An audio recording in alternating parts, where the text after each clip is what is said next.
In the Back of the Book segment tonight, we continue our reporting on how to deal with the Iranian regime. You may remember the Iranian hostage crisis of 1979. Barry Rosen was one of the 52 Americans held captive for 444 days by supporters of the Ayatollah. Today, the Iranian regime sometimes tries to put on a more moderate face compared to back then, but Rosen says no American voter should be fooled. I spoke to him last week. Mr. Rosen, so you say the Iranians always win when we negotiate, when the United States negotiates with Iran. Explain that, please.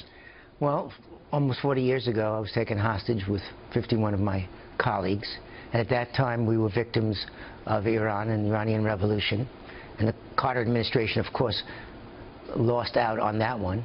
Again, and over the years, it seems, even during the Reagan administration, Iran-Contra, and now also at this juncture in Iranian-American history, we see that there is a quid pro quo for hostages and payments. Well, wasn't yours a quid pro quo as well, though? 52 hostages released the same time.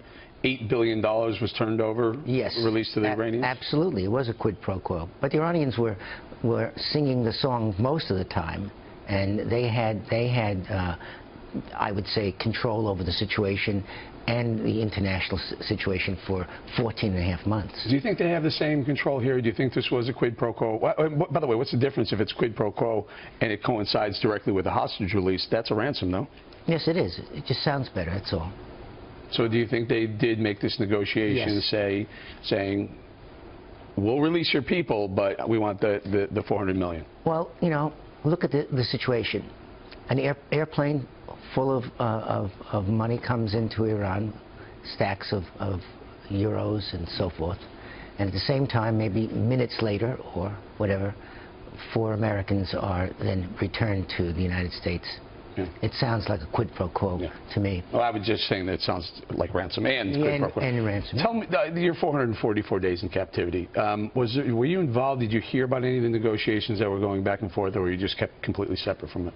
For 99% of the 444 days, I was incommunicado. I was in Evin prison, like many of the American hostages are, well, now. That prison was what I would say the maximum security prison. We were subjected to terror all the time, attempts at forcing us to say things that we did not want to say, using automatic weapons against our heads.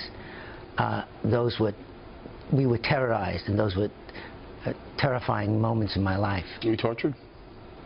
If you consider sitting in a cell with the feeling that this could be your last day in your life, yes. Did they never give you hope? Did they never say we're negotiating and no? Never. They were absolutely great. Even when the attempted rescue occurred in April, we didn't know a thing. Tell us about that. That night, I was taken down from my cell, put into a van. The van was repainted, was tied up hand and foot, transported to the south of Iran, and there I landed up in what I call the black hole, a place that I lived in for 60 days without any light. That's terror to me. Did they do that when they realized the rescue attempt was being made, or were they tipped off? Did they know it prior to the attempt? When the rescue attempt occurred, they then activated this event. So they didn't know anything about it at all. The rescue attempt might have succeeded if we didn't have that accident in Tabas. Now, why do you think, and I only have about 30 seconds, so why do you think that some people would say that because Ronald Reagan was being sworn in and the Iranians were fearful of a Ronald Reagan presidency is the reason why this deal went together at that moment? I think at that time, the reason why it took place that way is because they wanted Carter to suffer. They wanted that to take place until the ultimate moment of his presidency. So he would never get a victory from Iran. Even if Carter offered the $8 billion, they wouldn't have taken it from him? No. All right. Barry Rosen, thank you very much. You're welcome.